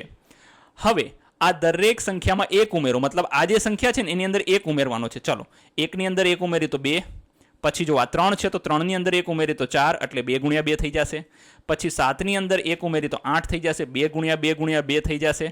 પછી 15ની અંદર 1 ઉમેરો તો 16 થઈ જશે, એટલે 2 × 2 × 2 4 વખત થઈ જશે. પછી 31ની અંદર તમે 1 ઉમેરો તો 32 થશે, એટલે 2 ને 5 વખત ગુણાકાર કરવાથી આપણને મળે છે. હવે આ દરેક સંખ્યામાં 1 ઉમેરો તો કઈ સંખ્યા મળે છે? તો કે આપણને જે સંખ્યા મળી છે તે 2ના ઘાતની સંખ્યા મળી છે. 7. જ્યારે તમે ત્રિકોણીય સંખ્યાઓને 6 વડે ગુણાકાર કરો ને 1 ઉમેરો છો ત્યારે શું થાય છે? તો પહેલાં આપણને ખબર હોવી જોઈએ ભાઈ ત્રિકોણીય સંખ્યાઓ કઈ કઈ છે. તો કે ત્રિકોણીય સંખ્યાઓ 1, 3, 6, 10, 15 આ ત્રિકોણીય સંખ્યા છે. હવે આને બધાને 6 થી ગુણવાના છે અને પછી 1 ઉમેરવાનો છે. ચલો જુઓ, આ 6 સાથે 1 ઉમેરી દીધો તો 6 + 1 શું થઈ જશે? 7. પછી શું કરીશું? તો કે 3 છે, બીજી ત્રિકોણીય સંખ્યા કઈ છે? 3 છે, તો કે એને 6 સાથે ગુણાકાર કર્યા, પછી 1નો સરવાળો કર્યો, 6 તરી કેટલા થયા? 18, 18 + 1 એટલે થઈ ગયા 19. પછી ત્રીજી ત્રિકોણીય સંખ્યા કઈ છે? તો કે 6 છે, એને કોની સાથે ગુણ્યા? આપણે 6 સાથે ગુણ્યા, પછી સરવાળો 1નો કર્યો એટલે 6 × 6 = 36 + 1 જવાબ આવી ગયો 37.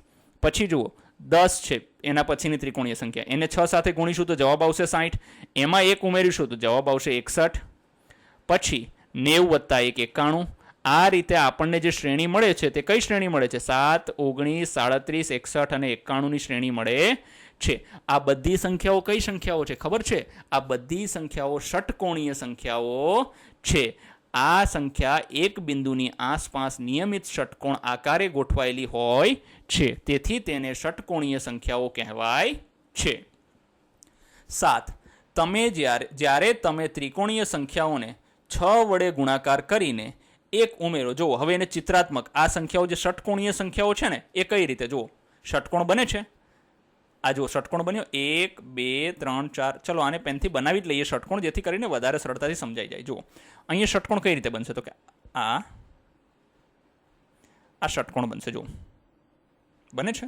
હવે અહીંયા પેન બીજી જ લેવી પડશે, જેથી કરીને લાલની સાથે લાલ નહીં મેળ ખાય. હા, બ્લુ લઈ લઈએ. જો થઈ ગયો ષટકોણ. 2, 3, 4, 5 ને આ 6 બાજુ.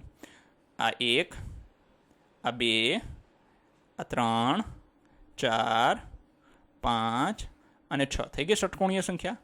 1, 2, 3, 4, 5 અને આ થઈ ગઈ 6.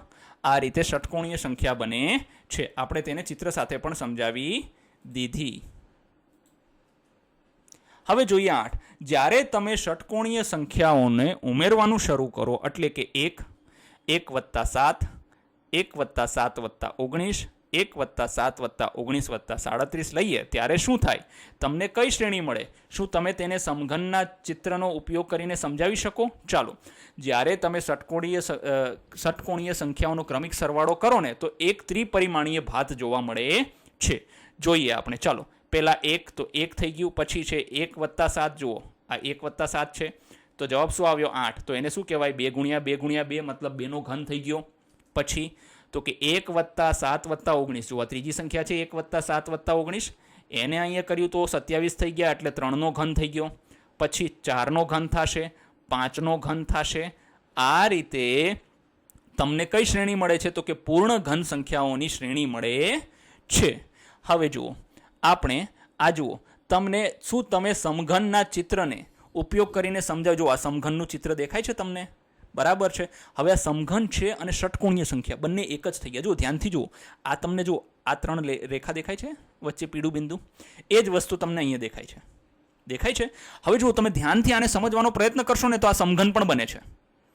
જુઓ આમ તમે જોશો ને તો એક સમઘન પણ બને છે, અને એક રીતે જોવા જાવ ને તો આ ષટકોણ પણ બને છે. કેમ ષટકોણ છે? તો કે 1, 2, 3, 4, 5 અને 6 મતલબ ષટકોણીય રેખા અને સમઘન રેખા જે છે તે સમઘનના સંખ્યાઓ શ્રેણીઓ જે છે તે એકબીજા સાથે જોડાયેલી છે. જુઓ આ ષટકોણ બનેલું છે, આ ષટકોણ બનેલો છે અને એ જ સંખ્યાઓનો અહીંયા શું બનાવવામાં આવ્યો છે તો કે સમઘન બનાવવામાં આવેલો છે. મતલબ આ બંને શ્રેણીઓ એકબીજા સાથે આંતરિક રીતે ખૂબ જ વ્યવસ્થિત રીતે જોડાયેલી છે.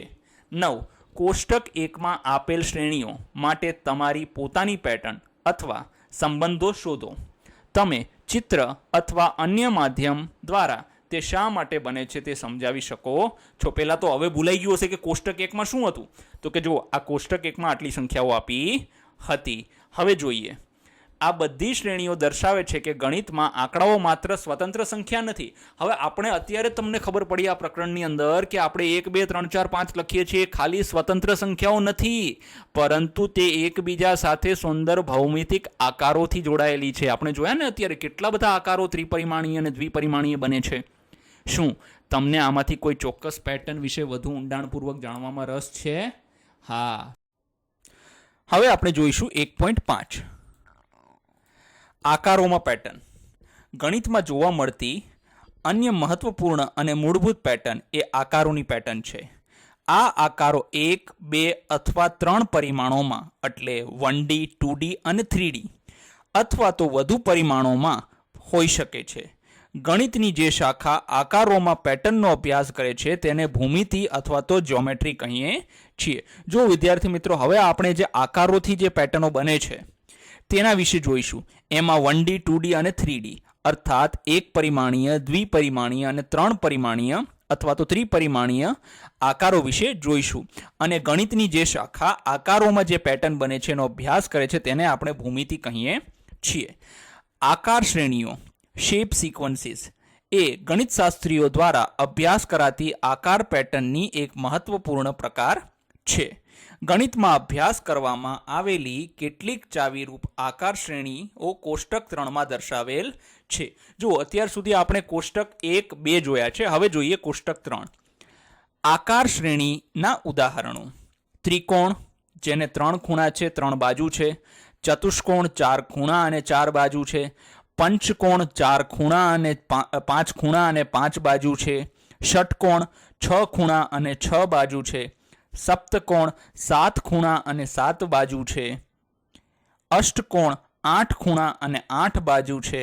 નવકોણ 9 ખૂણા અને 9 બાજુ છે. દશકોણ એટલે 10 ખૂણા અને 10 બાજુ છે.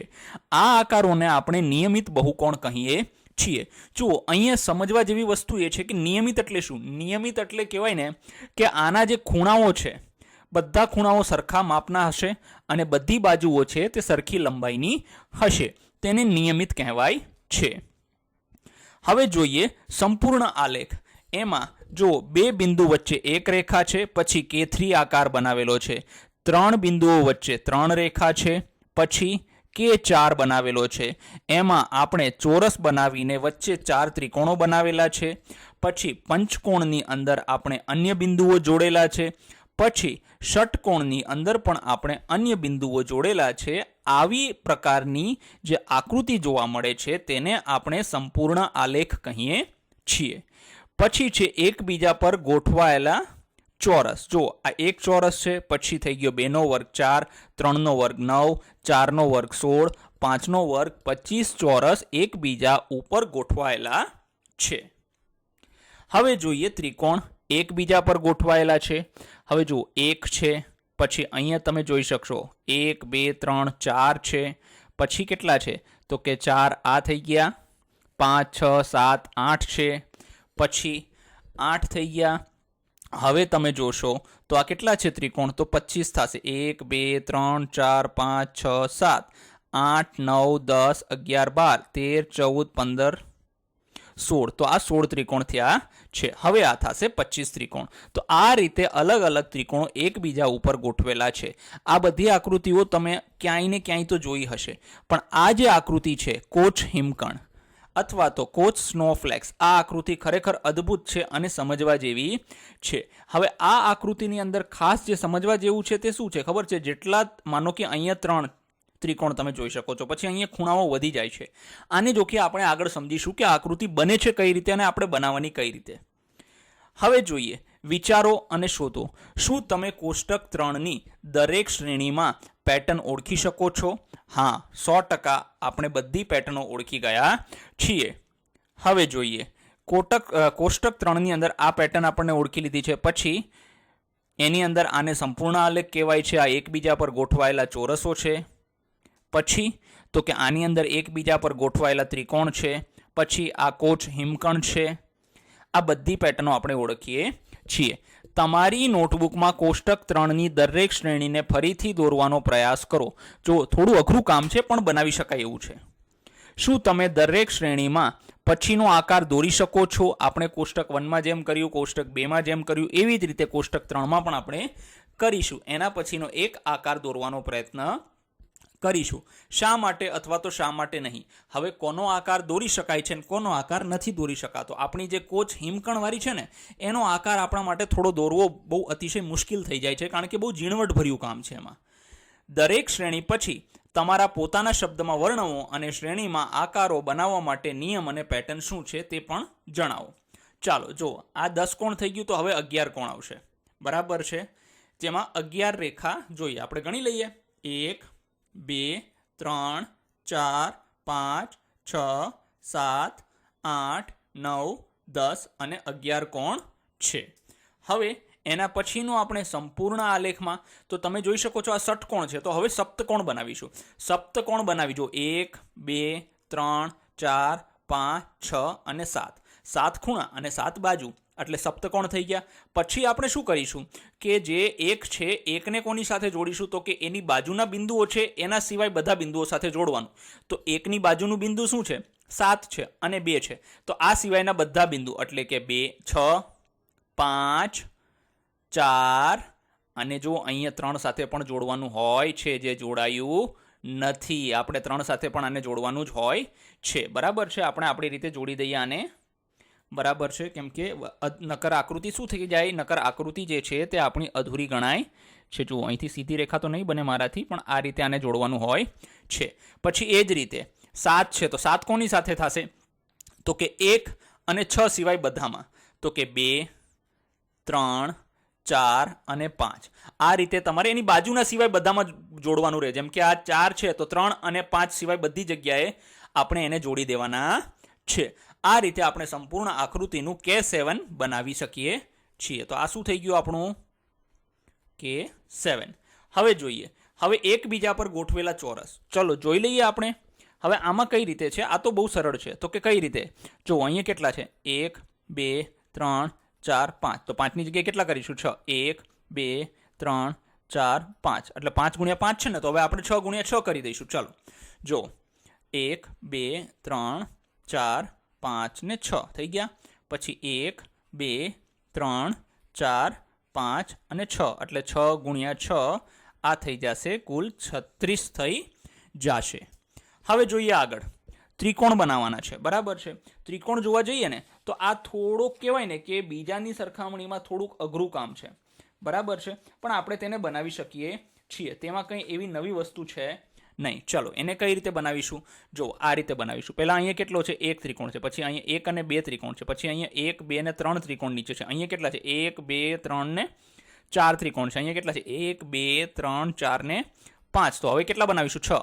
1 2 3 4 5 અને 6 ત્રિકોણ છે. અને આવી રીતે આપણે ઉપર આને બનાવીશું.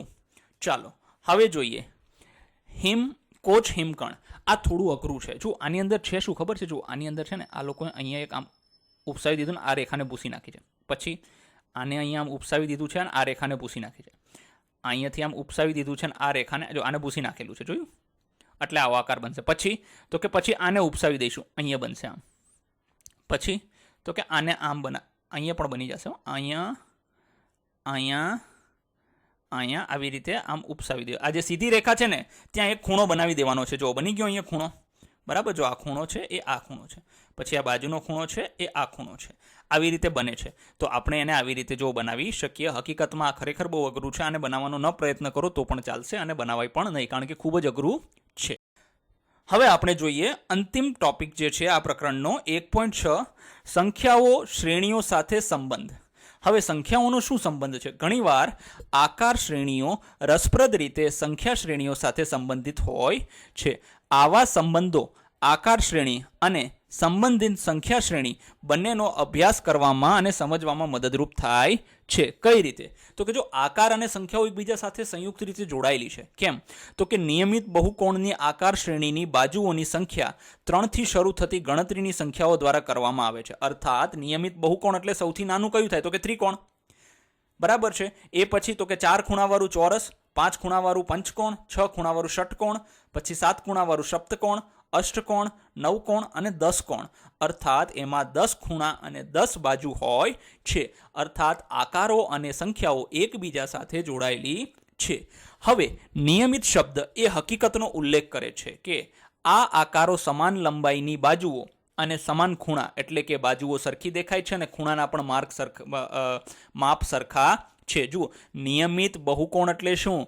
કોઈ પણ, હવે માનો કે હું એમ કહું નિયમિત પંચકોણ, તો એનો અર્થ એના પાંચેય ખૂણાનો જે છે માપ સરખું છે, એક સરખા માપના 5 ખૂણા છે. બીજું, એની બાજુઓની લંબાઈ કેવી છે? સરખી છે.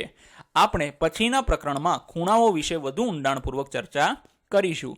કોષ્ટક 3માં અન્ય આકાર શ્રેણીઓ પણ સંખ્યા શ્રેણીઓ સાથે સુંદર સંબંધ ધરાવે છે. હવે જુઓ, પહેલા આપણે કોષ્ટક 1 જોયું, પછી તેનો સંબંધ કોષ્ટક 2 સાથે જોયો. હવે કોષ્ટક 2 અને કોષ્ટક 3 આ બંનેનો સંબંધ કોષ્ટક 1 સાથે જોઈએ. વિચારો અને શોધો. જુઓ, પાના નંબર 11 અને 12 ઉપર આ સ્વાધ્યાય આપેલું છે. નિયમિત બહુકોણની શ્રેણીમાં દરેક આકારમાં બાજુઓની સંખ્યા ગણો. ચાલો હવે આપણે નિયમિત બહુકોણવાળી જે શ્રેણી જોઈને એમાં દરેક આકાર છે એની બાજુ કેટલી છે જોવાની છે. તમને કઈ સંખ્યા શ્રેણી મળે છે? મતલબ આપણને કોષ્ટક 1ની કઈ સંખ્યા શ્રેણી મળશે? નિયમિત બહુકોણની શ્રેણીમાં દરેક આકારના ખૂણાઓની સંખ્યા વિશે શું કહી શકાય છે? અર્થાત આપણને એમ કહે છે કે એના ખૂણા અને એની બાજુ સાથે કંઈ સહસંબંધ છે કે નથી. તમને સમાન સંખ્યા શ્રેણી મળે છે. શું તમે સમજાવી શકો છો આવું કેમ થાય છે? ચાલો જુઓ. હવે બહુકોણનું નામ, તો કે સમબાજુ ત્રિકોણમાં બાજુ કેટલા છે? તો કે 3. ખૂણા કેટલા છે? 3. બંને સંખ્યા ક્યાંથી શરૂ થાય છે? 3 થી. પછી ચોરસમાં બાજુ કેટલી છે? તો કે 4. ખૂણા કેટલા છે? 4. નિયમિત પંચકોણમાં બાજુ કેટલા છે? તો કે 5. ખૂણા કેટલા છે? તો કે 5. નિયમિત ષટકોણમાં બાજુઓ કેટલી છે? તો કે 6. ખૂણાઓ કેટલા છે? 6. નિયમિત સપ્તકોણમાં બાજુ કેટલી છે? તો કે 7. ખૂણાઓ કેટલા છે? તો કે 7. અષ્ટકોણમાં બાજુઓ કેટલી છે? 8. ખૂણાઓ કેટલા છે? 8. હવે જો આની વચ્ચે સંબંધ શું છે? સમાનતા. દરેક આકાર માટે બાજુઓની સંખ્યા અને ખૂણાઓની સંખ્યા હંમેશા સમાન હોય છે. જો વિદ્યાર્થી મિત્રો, તમને પરીક્ષામાં 1 માર્કમાં કદાચ પૂછાઈ જાય કે પંચકોણમાં કેટલી બાજુઓ અને કેટલા ખૂણાઓ આવેલા છે, તો પંચ એટલે 5, તો 5ની અંદર 5 બાજુઓ છે અને 5 ખૂણા હશે. આ આપણને યાદ હોવું જોઈએ. પછી શ્રેણીનો સંબંધ, તો કે આ શ્રેણી કોષ્ટક 1માં દર્શાવેલ ગણતરીની સંખ્યાઓ 1, 2, 3, 4, 5નો જ એક ભાગ છે. કેમ કે અહીંયા પણ 3, 4, 5 ભલે 3થી શરૂઆત થાય છે, પણ આ એનો જ એક ભાગ કહી શકાય છે. તર્ક. કોઈ બંધ આકૃતિ બનાવવા માટે જેટલા રેખાખંડો વપરાય છે તેટલા જોડાણો, બિંદુઓ, ખૂણાઓ આપોઆપ રચાય છે. જુઓ, આ બંને સરખા છે એનું કારણ પણ શું છે? કેમ કે જેટલા ખૂણાઓ છે એ ખૂણાઓને જોડવા માટે એટલા જ રેખાખંડોનો ઉપયોગ કરવામાં આવે છે. એટલે આ બંને કેવું હોય છે? સમાન હોય છે. હવે જોઈએ 2. સંપૂર્ણ આલેખની શ્રેણીમાં દરેક આકારમાં લીટીઓની સંખ્યા ગણો. તમને કઈ સંખ્યા શ્રેણી મળે છે? શું તમે સમજાવી શકો છો કે આવું કેમ થાય છે? જુઓ, હવે આપણે જે આ જોઈ K2 વાળું જે છે, બરાબર છે, એમાં કઈ સંખ્યા શ્રેણી મળી? તો તમે એને ધ્યાનથી જોશો ને તો એ ત્રિકોણીય સંખ્યા શ્રેણી છે. કેમ? તો કે જો 1, બીજીમાં 3 લીટી, K4ની અંદર 6 લીટી, K5ની અંદર 10 લીટી, K6ની અંદર 15 લીટી. આ રીતે 1, 3, 6, 10, 15 એ કઈ સંખ્યાઓ છે? તો કે ત્રિકોણીય સંખ્યાઓ છે. એટલે આપણને કઈ મળે છે? ત્રિકોણીય સંખ્યાઓ મળે છે. હવે શું કીધું? હવે આવું શા માટે છે? તો કે ત્રિકોણીય પેટર્ન શું છે? તો કે ત્રિકોણીય પેટર્નમાં શું કરવાનું છે? તો કે આની અંદર 2 ઉમેરીએ, 2માં પછી આમાં 3 ઉમેરીએ, 3માં 4 ઉમેરીએ, પછી આની અંદર 5 ઉમેરીએ. આવી રીતે ત્રિકોણીય સંખ્યા બનાવવાની રીત છે જે બિંદુઓના ત્રિકોણમાં એક નવી હાર ઉમેરે છે. તમે અહીં એક નવું બિંદુ જૂના બિંદુ સાથે નવી લીટીના હારમાં ઉમેરી શકો છો. એટલે આવું થાય છે. હવે જોઈએ 3. એકબીજા પર ગોઠવેલા ચોરસની શ્રેણીના દરેક આકારમાં કેટલા નાના ચોરસ છે? આનાથી કઈ સંખ્યા શ્રેણી બને છે? ચાલો જુઓ કેટલા ચોરસ છે. પહેલા તો જુઓ, 1 માં 1 ગુણ્યા 1 એટલે 1 ચોરસ. આની અંદર કેટલા? તો કે 4 નાના ચોરસ છે. તો કે એને લખી કઈ રીતે શકાશે? તો કે 2 ગુણ્યા 2 ના રૂપમાં. પછી તો કે 9 છે એટલે 3 ગુણ્યા 3 ના રૂપમાં. પછી 16 છે તો 4 ગુણ્યા 4 ના રૂપમાં. પછી 25 છે તો 5 ગુણ્યા 5 ના રૂપમાં લખી શકાય. હવે શ્રેણી કઈ મળે છે ખબર છે? તો કે આ શ્રેણી છે ચોરસ સંખ્યાઓ છે, એટલે વર્ગ સંખ્યાઓ છે. 1 નો વર્ગ, 2 નો વર્ગ 4, 3 નો વર્ગ 9, 4 નો વર્ગ 16, 5 નો વર્ગ 25 ને 6 નો વર્ગ 36 ને 7 નો વર્ગ 49. આ રીતે ગોઠવાયેલા છે. હવે જોઈએ 4. એકબીજા પર ગોઠવાયેલા ત્રિકોણની શ્રેણીના દરેક આકારમાં કેટલા નાના ત્રિકોણ છે? આનાથી કઈ સંખ્યા શ્રેણી મળે છે? ચાલો પહેલા તો જુઓ, આમાં કેટલા ત્રિકોણ છે એ જોવાના છે. એને જો ધ્યાનથી આપણે સમજીશું તો આપણને સમજાશે. તો અહીંયા પણ છે ને કયું મળે છે ખબર છે? Square numbers. મતલબ તમે જોવા જાવ ને તો વર્ગ સંખ્યા મળે છે. 1 માં 1 ત્રિકોણ છે, 1 ગુણ્યા 1. પછી આમાં 1 વત્તા 3 ત્રિકોણ, ઉપરનું 1 નીચેનું 3 એટલે 4 થશે તો 2 ગુણ્યા 2. આની અંદર 1 વત્તા 3 વત્તા 5. તમને ખબર હોય તો એકી સંખ્યાઓનો સરવાળો આપણે જોયો તો. એકી સંખ્યાઓનો સરવાળો છેલ્લે તો વર્ગ સંખ્યા જ બને છે. જો આ 1 વત્તા 3 વત્તા 5 એટલે 9 થઈ ગયા. પછી તો કે 1 વત્તા 3 વત્તા 5 વત્તા 7 ત્રિકોણ તો 16 થઈ જશે એટલે 4 ગુણ્યા 4. પછી અહીંયા થશે 1 વત્તા 3 વત્તા 5 વત્તા 7 વત્તા 9 ત્રિકોણ એટલે ટોટલ થશે 25 એટલે વર્ગ બનશે 5 ગુણ્યા 5. આનાથી 1, 4, 9, 16, 25ની શ્રેણી મળે છે, જેને આપણે ચોરસ સંખ્યા કહીએ છીએ. આનું કારણ શું છે? તો કે જ્યારે આપણે ત્રિકોણના પાયામાં એક નવી હરોળ ઉમેરીએ છીએ ત્યારે આપણને વાસ્તવમાં આગામી એકી સંખ્યાના જેટલા ત્રિકોણો ઉમેરીએ છીએ. જે ભૌમિતિક રીતે આ વધારો એવી રીતે ગોઠવાય છે કે આખા આકારને સમપ્રમાણ રીતે મોટો કરે અને તેના પરિણામો કુલ સંખ્યા હંમેશા એક પૂર્ણ વર્ગ સંખ્યા જ આપણને જોવા મળતી હોય છે. હવે જોઈએ અંતિમ પ્રશ્ન પાઠનો. કોચ હિમકણ, જેને સ્નોફ્લેક્સ પણ કહીએ છીએ, ની શ્રેણીના આકારમાં બીજા આકારમાં જવા માટે દરેક રેખાખંડને ગતિ અવરોધક સ્પીડ બમ્પ, જો આવી રીતે આમ ત્રિકોણ જે હોય છે ને ત્યાં આવી રીતે ગતિ અવરોધક વડે બદલવામાં આવે છે.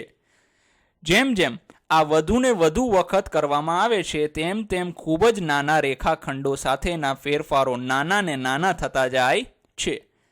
કોચ હિમખંડના દરેક આકારમાં કુલ રેખાખંડો છે. કેટલા રેખાખંડો છે? અનુરૂપ સંખ્યા શ્રેણી કઈ છે? 3, 12, 48 મતલબ એટલે કે 4 ઘાત 3 ગણા. ચાલો જોઈએ. જો આ કોચ છે. હવે એમાં શું કરે છે ખબર? જો અહીંયા એક ત્રિકોણ બનાવી દેશે આમ, પછી અહીંયા બનાવી દેશે આમ, અને અહીંયા, એટલે આ બની ગયું. હવે અહીંયા ત્રિકોણ એક બનાવશે, અહીંયા એક ત્રિકોણ બનાવે. જેટલા મતલબ સીધા રેખાખંડ છે ને ત્યાં બધે ત્રિકોણ બનાવી દેવાના અને ધીરે ધીરે આગળ વધતી જાય છે. હવે આને ધ્યાનથી સમજીએ. કોચ હિમકણની રચના એક ખૂબ જ રસપ્રદ ભૌમિતિક પેટર્ન છે. જ્યારે આપણે એક આકારથી બીજા આકારમાં જઈએ છીએ ત્યારે રેખાખંડોની સંખ્યામાં પણ થતો ફેરફાર નીચે મુજબ છે. સૌથી પહેલું પગલું તમે ધ્યાનથી જોશો ને તો એક સમબાજુ ત્રિકોણની શરૂઆત કરીએ તો 3 રેખાખંડ છે. પછી તો કે આપણે સ્પીડ બમ્પ વધારતા જઈએ તો હવે શું થશે? તો એક રેખાખંડના બદલે 4 રેખાખંડ, જો અહીંયા 1 હતો ને એના બદલે 4 થઈ જશે. જો આ 1, 2, 3 અને 4 બરાબર છે.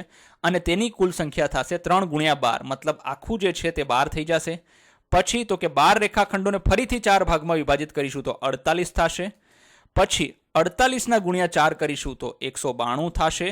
અર્થાત આ થઈ ગયા 3, આ થઈ ગયા 12, આ થઈ ગયા 48 અને આ થઈ ગયા 192. આ રીતે બને છે. તો વિદ્યાર્થી મિત્રો, જો તમને આ વિડીયો પસંદ આવ્યો હોય અને તમારે આની પીડીએફ જોતી હોય તો તમે અમારી ટેલિગ્રામ ચેનલની લિંક ડિસ્ક્રિપ્શન બોક્સમાં આપેલી છે, તેને જોઈન કરીને તમે પીડીએફ મેળવી શકો છો. ધન્યવાદ.